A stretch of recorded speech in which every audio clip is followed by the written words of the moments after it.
देखिए राजीव जी, ये जो कन्याकुमारी से लेकर के और दिल्ली तक हम लोग जिस भीड़ को देख रहे हैं, इसके बारे में पहली टिप्पणी तो मेरी ये है कि ये वो भीड़ नहीं है जो जवाहरलाल नेहरू के पड़पोते को देखने के लिए आती है। ये वो राहुल गांधी हैं जो 3000 किलोमीटर की यात्रा पूरी करके दिल्ली पहुंचे, जिनका संकल्प है कि वो 3500 किलोमीटर से ज्यादा की पैदल यात्रा करके श्रीनगर में तिरंगा फहराएंगे। लोग आज उस श्रमजीवी राजनीतिज्ञ को देख रहे हैं कि जो एक ऐसी विरासत से आता है कि जिसके परिवार में 3-3 प्रधानमंत्री हुए, लेकिन आज वो जनता के बीच में, जनता के मुद्दों के लिए, इस देश में प्रेम और सद्भाव पैदा करने के लिए, नफरत, घृणा और हिंसा के खिलाफ वो लोगों के बीच में पहुंच रहा है। तो राहुल गांधी ने जो अपनी छवि का विस्तार किया है वो अद्भुत है। अब राहुल गांधी, मुझे लगता है कि ये जो गांधी परिवार और उस विरासत का मसला है उससे बहुत आगे जा चुके हैं। अब आप सिर्फ ये टैग नहीं उनके साथ जोड़ सकते कि राहुल गांधी गांधी परिवार की विरासत। अब वो इस देश की और जनता के साथ जुड़ चुके हैं और वो उस विरासत के साथ में उनको देख। दूसरा, जिस भाषा में आज उन्होंने बात की लाल किले से, उसका पूरा विश्लेषण करना यहां संभव नहीं है। आप एक एक इशू पर घंटों बात कर सकते हैं। बिल्कुल। राहुल गांधी ने पूरी क्रोनोलॉजी बताई है, इस मीडिया के पीछे की ताकत। उन्होंने ये कहा कि जब हमारी सरकार थी, जब हम में आए 2004 में, तो ये मीडिया मेरी बड़ी प्रशंसा करता था, लेकिन जैसे ही मैं भट्टा परसौल गया, जैसे ही भूमि अधिग्रहण बिल के खिलाफ हमने आवाज उठाई, वैसे ही ये मीडिया हमारे खिलाफ खड़ा हो।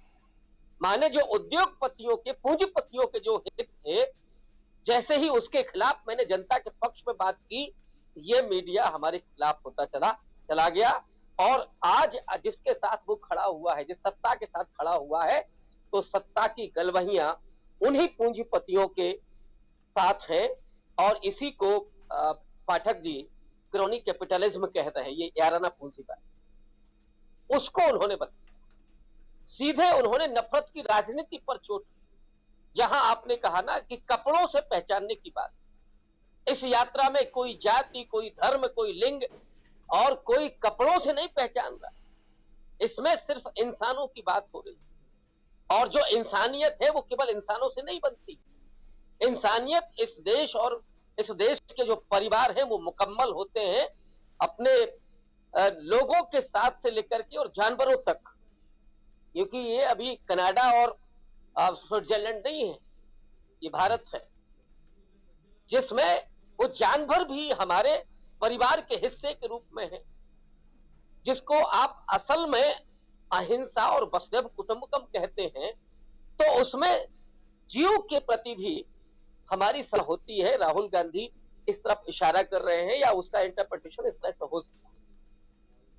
तो जाहिर तौर पर राहुल गांधी इस देश की उस सांस्कृतिक विरासत को सामने ला रहे हैं कि जिसमें मनुष्य के साथ जो मनुष्यतर प्राणी है उनके प्रति भी हमारी संवेदना और हमारा जो लगाव है वो प्रकट होता है।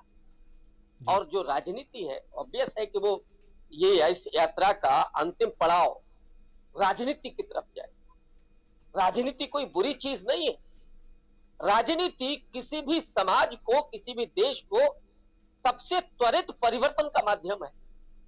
और जिस तरह से परिवर्तन किया गया पिछले 8 साल में, वो परिवर्तन लोगों के दिलों को तोड़ दिया गया, बंटवारा किया गया, कहीं धर्म के नाम पर, कहीं जाति के नाम पर, कहीं अमीर और गरीब के बीच खाई खोदी गई, कहीं उत्तर और दक्षिण के बीच खाई खोदी गई।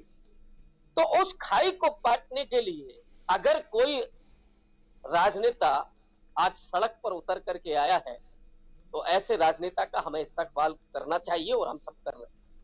जी, आप सारे लोग शामिल हुए हैं, मुझे छोड़कर। जी जी। तो ये हिंदुस्तान की जो तासीर है, उस तासीर को राहुल गांधी समझ रहे हैं, और इसीलिए इस देश का नागरिक समाज, प्रबुद्ध समाज लगातार राहुल गांधी की यात्रा पर नजर रख रहा है और ऐसा नहीं कि वो क्रिटिसाइज नहीं कर रहा है। जहां राहुल गांधी गलती करेंगे वहां क्रिटिसाइज भी होगा, लेकिन इस देश की नब्ज को अगर राहुल गांधी समझ रहे हैं और उस पर चल रहे हैं, मेहनत कर रहे हैं, लोगों से जुड़ रहे हैं, लोगों के दर्द को बांट रहे हैं, लोगों को उम्मीद दे रहे हैं। आज इस देश में सबसे ज्यादा कमी किस चीज की है? लोग नाउम्मीद हो रहे हैं। मैं लखनऊ से हूं। इलाहाबाद में पिछले दिनों कई नौजवानों ने आत्महत्या कर ली, अपने मार्कशीट जला दिए। उनको लगा कि साहब हमारे पढ़ने लिखने से क्या होगा, हमारे मन को नौकरी नहीं मिलेगा। हजारों किसान आत्महत्या कर रहे हैं, लेकिन एक खबर मोदी मीडिया पर नहीं होती है। जो राहुल गांधी ने कहा कि 24 घंटे हिंदू मुसलमान हिंदू मुसलमान, ये किसका बलात्कार हो रहा है? कौन पिट रहा है? कौन किसान आत्महत्या कर रहा है? कौन नौजवान मर रहा है? ये सवाल नहीं होता है।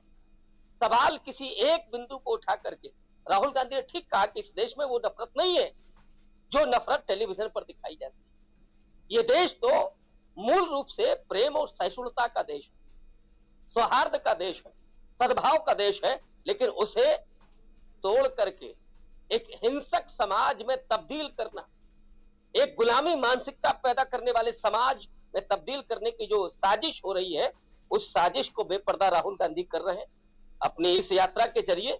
और इसीलिए ये यात्रा, भारत जोड़ो यात्रा जो है, वो जन जागरण यात्रा भी है, लोगों को जगाने का भी काम कर रही है।